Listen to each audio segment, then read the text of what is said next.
What's going on YouTube? It's your probably not your favorite YouTuber guy because he hardly uploads.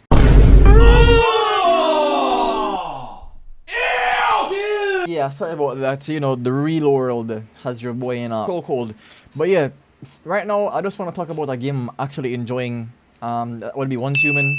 I've put so many hours into this game. Probably not as much as other people, but a decent enough amount to actually, justify this video. Because I love this game and I want to see it succeed. I see a lot of people review bombing it when it just came out, which was just stupid, and I hated that. Review bombing it over racism and stupid stuff like that, being hypocrites. So I'm gonna give my take. That should tell you the magnitude of how much I like this game, by the way. I'm actually going to give it criticism. Valid criticism. With that being said, I'm just gonna talk about some things that I like about the game, some things that, make me happy. Some things I don't like, some things that make me straight-faced, gang. Yeah, so that's pretty much it. Let's just go ahead and hop into the video. It's exactly right up my alley, to be honest. It's horror, Lovecraftian, looter shooter. It's pretty much a lot of things that I love about games like this, survival and base building and that stuff like that. The world building aspect of this game is insane, like just in terms of like the mobs, the environment, the overall feeling of the game. I think they kind of push that post-apocalyptic feel really well in this game. You don't really see that often in a lot of games like this. For example, that game that everybody called a scam. A lot of games don't really solidify the whole Lovecraftian or, post-apocalyptic feel. I want to say that this game actually did it very, very well, and it's one of the biggest draw-ins to this game, I feel like. Alongside the mobs, I love the boss design. I love all the bosses in this game. I love all the mobs in this game.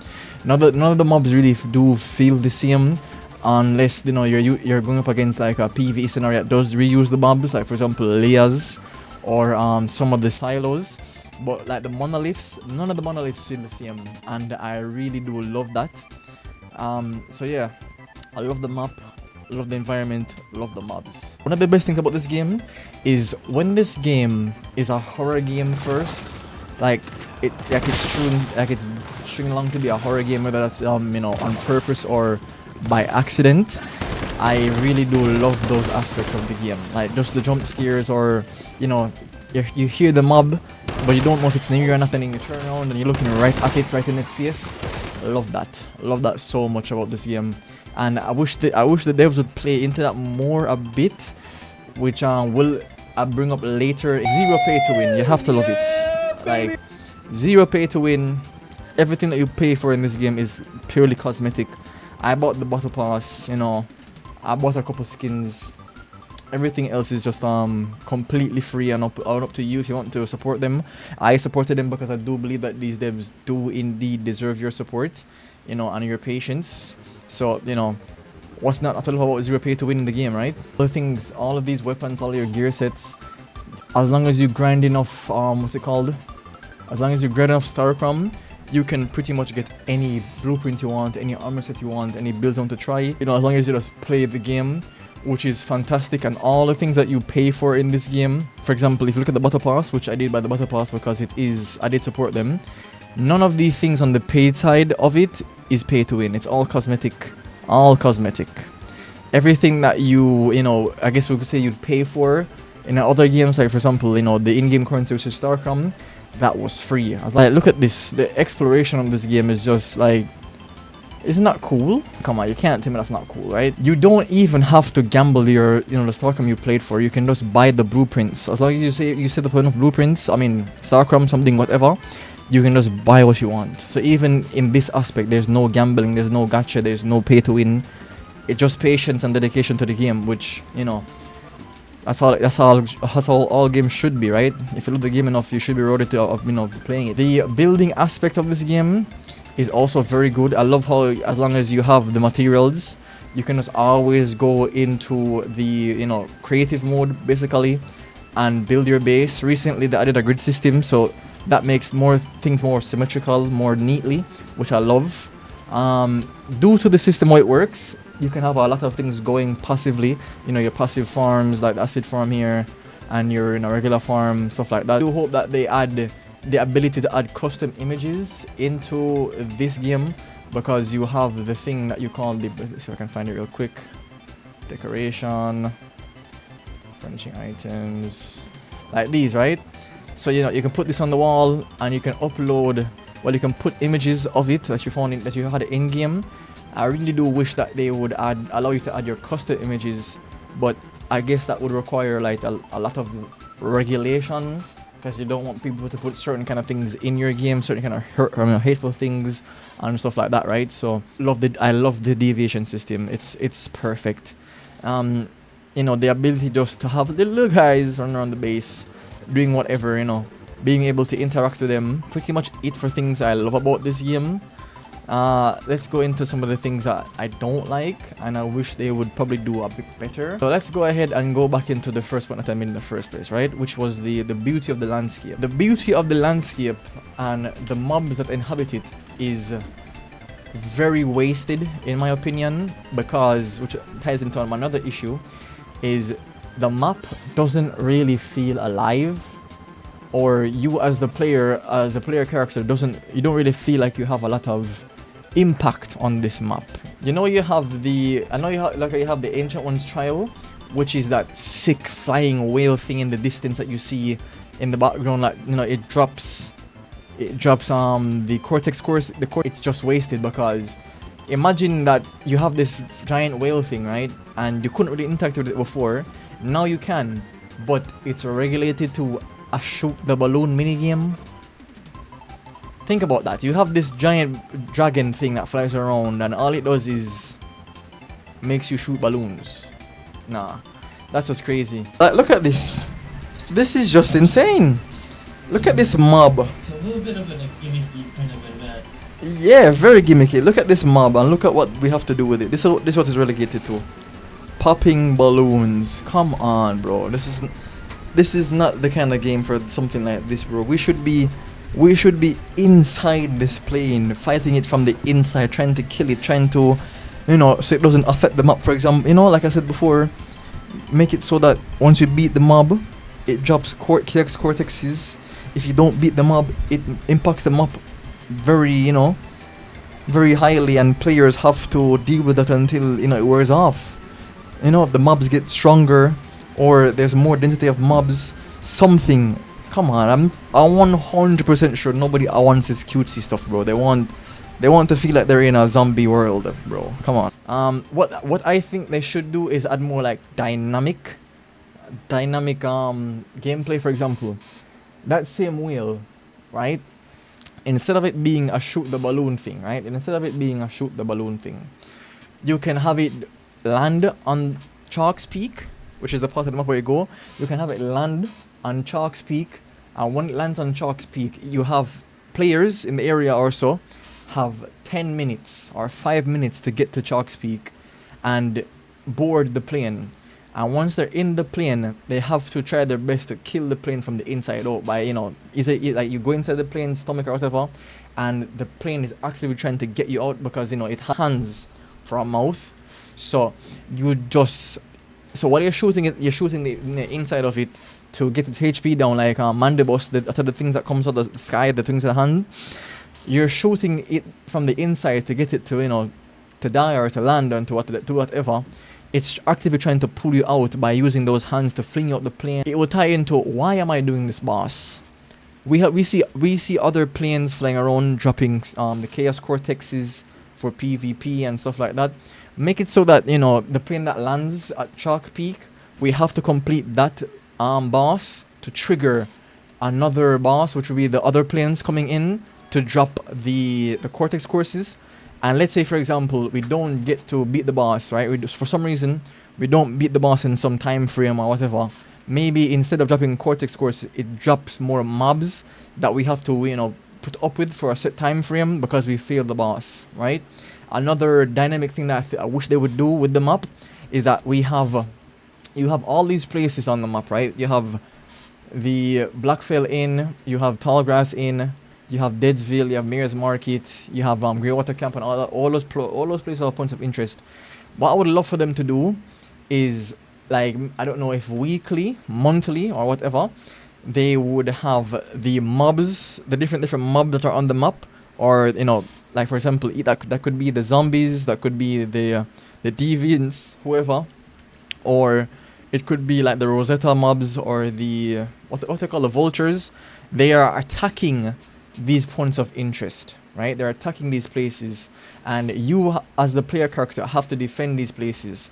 And the why is because if you don't defend these places, then they're going to be destroyed, and you as the player character are going to be, you know, severely hampered by that. When whatever way that may be, the devs may see fit.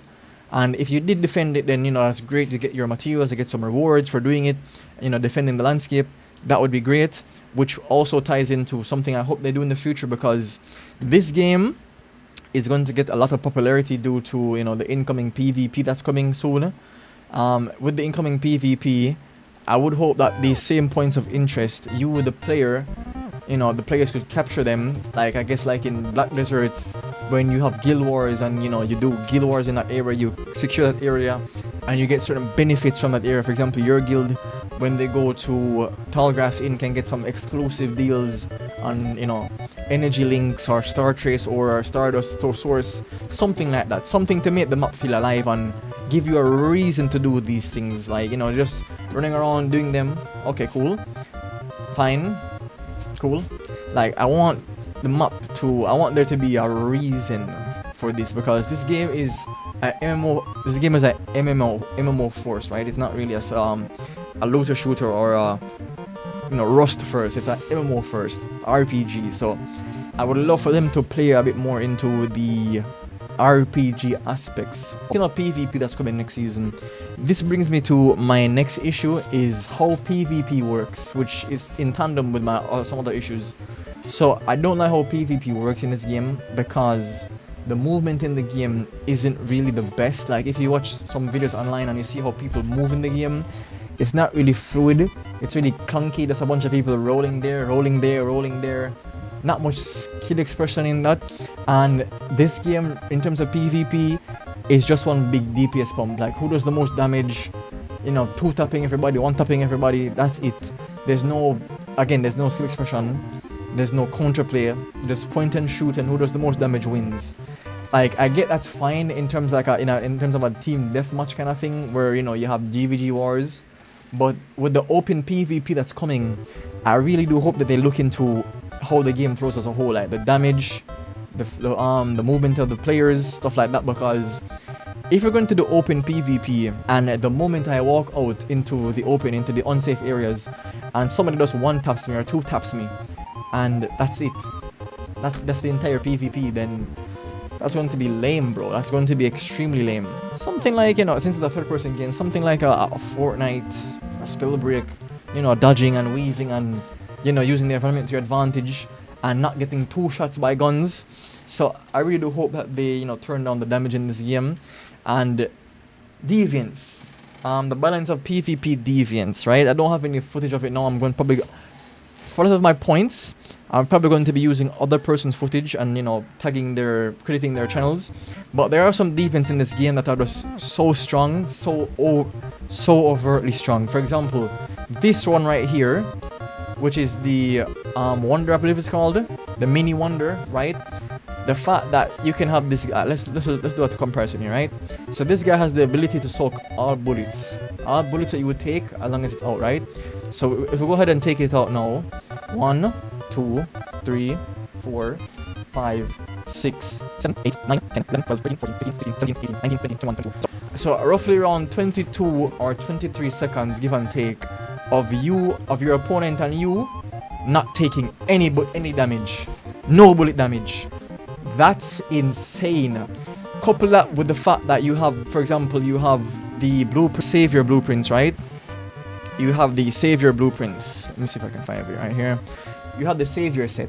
So the savior set says when you fall below 30 HP, you automatically lose your least potent activator in your backpack. Which, in case you didn't know, most people are just going to go ahead and use the Stardust Resonator, the one that gives you a shield. They just put all the other resonators, all the other activators in their, you know, chests, and walk with like three of those in their backpack. And then when they hit a level 30, probably hit 30% HP, boom, full health and a 70% shield. What? So you essentially have to try to kill them 3 times. That's not good, because what's going to happen is that everybody's going to want to do that. Everybody's going to want to play safer. Everybody's going to walk around with a mini wonder because that's going to be the meta, right? I don't think that's cool. So I just hope they, you know, tone the guns down, tone some of the defense down. Like, for example, the mini wonder should only be able to absorb damage for like 5 seconds, to be honest. Let's be real here. Unstable bomber being able to stun lock you. So they one tap you, that's half your health. Stun lock you, can't move. Hit you again, dead. No. So with the open PvP that's coming, they need to go ahead and have a conversation with the players about balancing the guns and the mods. I think the mods need to be toned down for the damage and, you know, stuff like that. So that's 3-in-1 basically. I don't like the PvP right now because it's clunky. Don't like the movement, and I don't like the damage that causes the flow of PvP to be very, very lackluster and very boring, you know, and very meta adjacent. It's always going to be a meta, and that's just a game like this. Pretty boring, right? Pretty boring. Specializations, right? So specializations are actually not that bad. They're pretty cool in some regards, but you know, let's just be honest here. A lot of specializations are just outright better. For example, playing with Sulfur Alchemist and not playing with Sulfur Alchemist is like you're playing 2 different games. Last season I had Sulfur Alchemist and I had roughly 10,000 acid. I had no stress to do anything. This season I don't have Sulfur Alchemist. Sulfur Chemist, what it's called. So I have to build stuff like this, which has to, you know, make me use my power sparingly. I have to make sure that before I log on, I turn it on, then turn this off, and then have enough power to power my furnaces. So a person who doesn't have Sulfur Chemist and a person who does have Sulfur Chemist, you can clearly see a difference, and I really don't like that because they're getting an overall better game experience just because they got lucky, just because of luck. Alright, let's say for example you get Sulfur Chemist, right? Sure, you don't have to build none of this junk, fine. But if you don't have Sulfur Chemist and you have to build this stuff, why does it have to be such a drag? Like the power, the setup, moving to one of these places, and the overall, you know, speed of farming acid. Because let me see how much I'm on right now. I've been doing this for a couple days well, and I've just been able to get to this point. Before I only had 3 pumps and 2 barrels. But I'm still not making that much acid per day. Like, look at that, 3, 5. That's what's crazy, bro.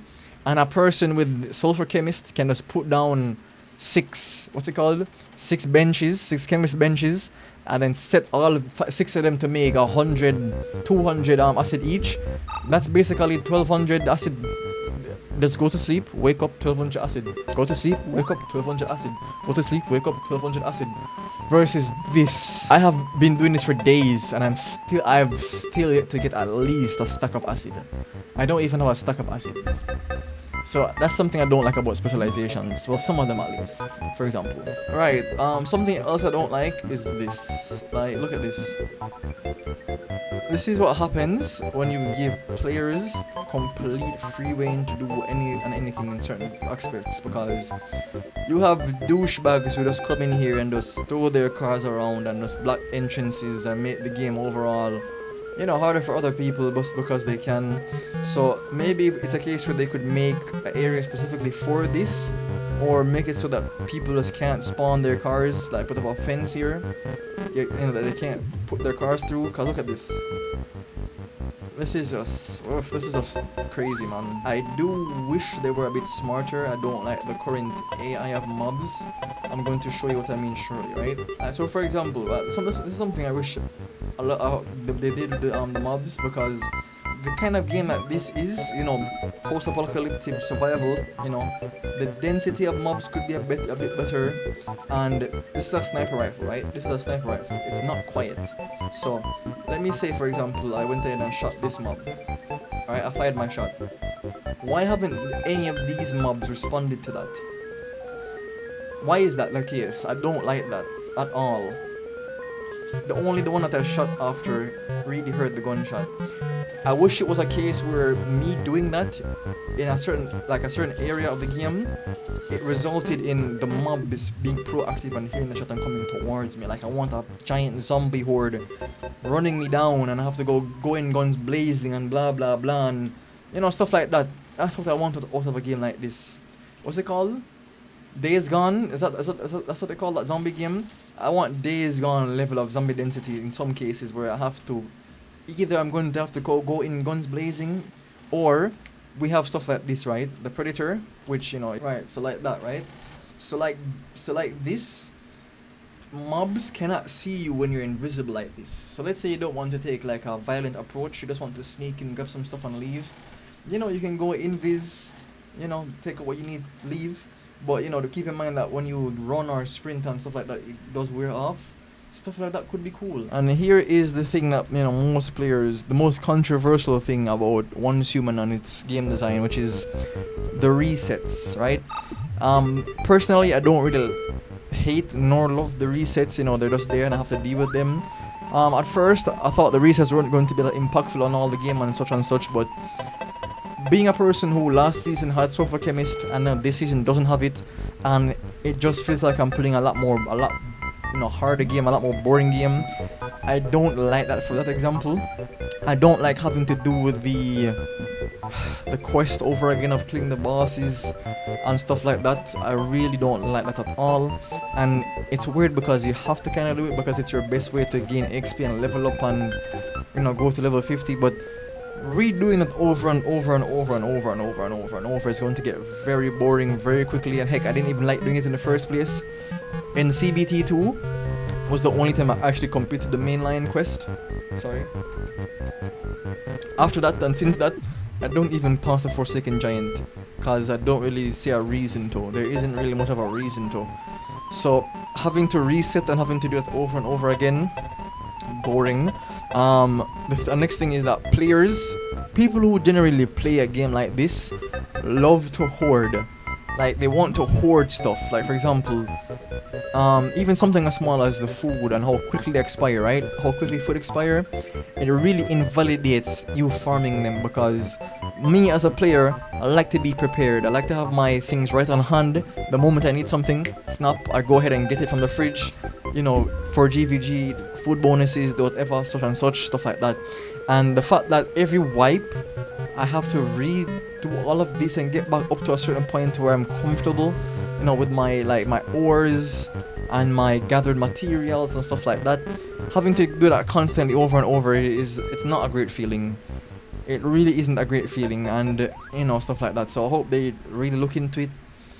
Maybe on future resets, they don't really have to go ahead and reset levels. Oh my god, man, resetting levels is crazy, because I do understand that they're trying to say that they don't want new players to come into the game and feel like overwhelmed and outdone and stuff like that, but that won't change because we still have the advantage of having better blueprints and better mods than them, and more Starker, more energy links, more stuff. So you're not really negating that slope all that much because we still have advantage over them. So there's no point in doing that, really and truly.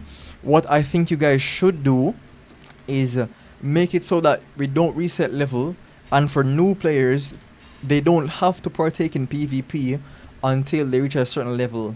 Like once they hit level 40 or level 45, then PvP is something that they have to partake in. But before that, they learn the game, get the understanding of the game, then they have to partake in PvP. Because resetting my level every season is going to get really annoying, man. I'm not going to lie. I really don't like that specific aspect of the game right now. I don't like it, because of obvious reasons, and I don't hate it, and I don't hate it because at the end of the day, I have to put up with it. So it is what it is. Stuff like that, man. I really hope they look into. And overall, this is the game I've been playing, and hope you guys check it out. This has been my Once Human review, quote unquote review. With that being said, stay safe out there. Play some Once Human.